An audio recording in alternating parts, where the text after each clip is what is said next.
राज्य के शिक्षकों को ऐच्छिक तबादले का लाभ जनवरी के पहले सप्ताह तक दे दिया जाएगा। इसके साथ ही शिक्षक नए आवंटित स्कूल में अपना योगदान करेंगे। शिक्षा विभाग के अपर मुख्य सचिव डॉक्टर एस सिद्धार्थ ने मंगलवार को यह जानकारी मीडिया से बातचीत में दी। उन्होंने बताया कि तबादले को लेकर शिक्षा विभाग तेजी से काम कर रहा है। डॉक्टर एस सिद्धार्थ ने कहा कि ऐच्छिक तबादले का लाभ देने के लिए ही शिक्षकों से ऑनलाइन आवेदन मांगे गए हैं। शिक्षा विभाग इसको लेकर काफी गंभीर है। शिक्षकों ने जो विकल्प दिए हैं उसके आसपास ही उन्हें स्कूल आवंटित किया जाएगा।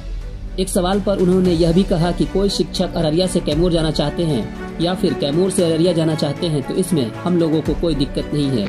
हम लोगों का जोर बच्चों को पढ़ाने पर है।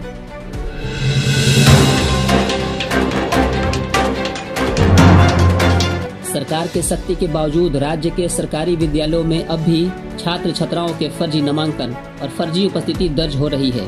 इस मामले में प्रधानाध्यापकों और शिक्षकों की मिलीभगत सामने आई है, जबकि हर माह सभी सरकारी विद्यालयों के निरीक्षण में जिला और मुख्यालय के पदाधिकारियों की ड्यूटी लगाई जा रही है। जाहिर है इतने बड़े फर्जीवाड़े को निरीक्षण में नहीं पकड़ पाने वाले लापरवाह पदाधिकारी भी जिम्मेदार माने जा रहे हैं। पूरे मामले की गंभीरता को देखते हुए शिक्षा विभाग के अपर मुख्य सचिव डॉक्टर एस सिद्धार्थ ने मंगलवार को सभी शिक्षा पदाधिकारियों को पत्र लिखकर आगाह किया है। उन्होंने कहा है कि अगर स्थिति में फौरी तौर पर सुधार नहीं हुआ तो दोषियों को बख्शा नहीं जाएगा।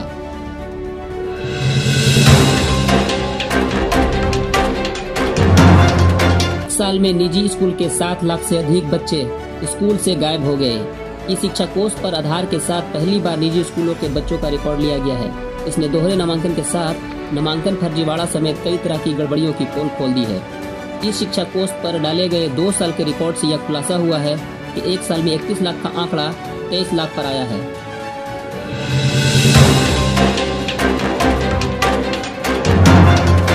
एनआईओएस से 18 माह का डीएलएड करने वाले अभ्यर्थियों के लिए सुप्रीम कोर्ट ने राहत दे दी है। सुप्रीम कोर्ट के जस्टिस BR गवई ने पिछले साल एनआईओएस डीएलएड को फ्रेश शिक्षक भर्ती में अयोग्य माना था, जिसके खिलाफ पुनर्विचार याचिका दाखिल की गई थी, जिसकी फाइनल सुनवाई करते हुए जस्टिस गवई ने फैसला सुनाया है कि 18 माह का डिप्लोमा कोर्स सभी शिक्षक भर्तियों के लिए मान्य है। इस फैसले के बाद बिहार में शिक्षक नियुक्ति के चौथे चरण में एनआईओएस से डिप्लोमाधारी आवेदन कर पाएंगे।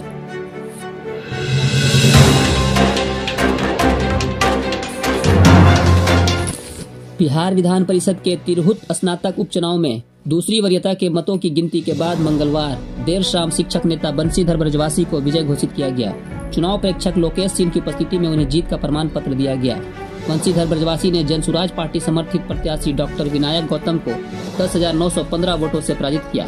दूसरी वरीयता के मतों की गिनती के बाद विजय घोषित बंशीधर ब्रजवासी को कुल 27,744 वोट मिले हैं, तो डॉक्टर विनायक गौतम को 16,829 वोट प्राप्त हुए।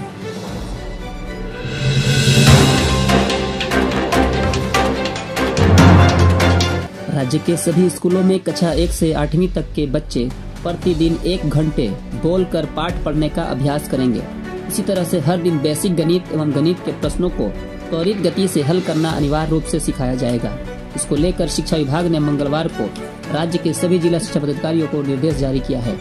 विभाग ने जारी आदेश में कहा है कि सभी स्कूल में बच्चे बेसिक गणित और गणित के प्रश्नों का हल करना प्रतिदिन 1 घंटे में सीखेंगे।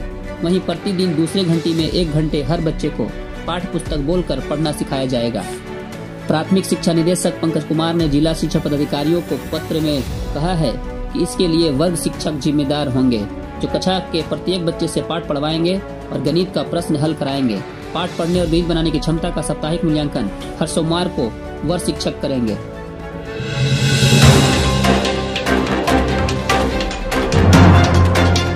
शिक्षा विभाग के अपर मुख्य सचिव डॉक्टर एस सिद्धार्थ ने कहा है कि शिक्षकों के स्थानांतरण का कार्य पूरा होने के बाद नए सिरे से स्कूल और विषयवार शिक्षकों की संख्या जिलों से प्राप्त की जाएगी।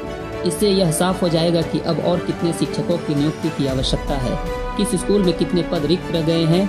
उन्होंने यह भी कहा कि कई शिक्षक अब प्रधान शिक्षक बन गए हैं, उनकी भी काउंसलिंग चल रही है। तबादले के लिए 10 दिसंबर के दोपहर तक 60,250 शिक्षकों ने ऑनलाइन आवेदन किया है। इनमें सबसे अधिक 50,293 शिक्षकों ने दूर पदस्थापन होने के कारण स्थानांतरण की इच्छा जताई है।